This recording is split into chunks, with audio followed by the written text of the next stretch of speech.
how are you? I'm fine because I'm here in Holland and I'm going to visit a garden, but you have to continue with your activity. So, okay, let's go.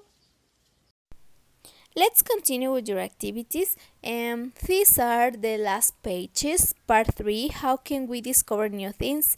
Page 56, listen. You have to listen and tick the box. There is one example.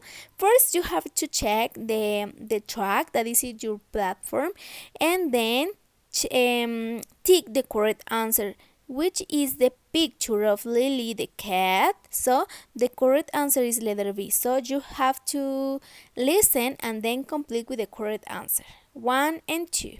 Page 57. In this page, you have to look the picture and answer with yes or no, only yes or no. For example, there is a girl playing with her dog. Yes, because the girl is playing with a dog. The girl is wearing a red dress. No, because it's a blue dress. So, read the question and answer yes or no. Page 58, the last page, how can we discover new things?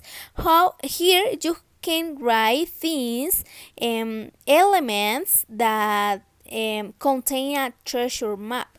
What elements should a treasure map contain? For example, location, islands, or something like that. Dear students, it's all for today. I hope that you have a great vacation and see you later. Bye.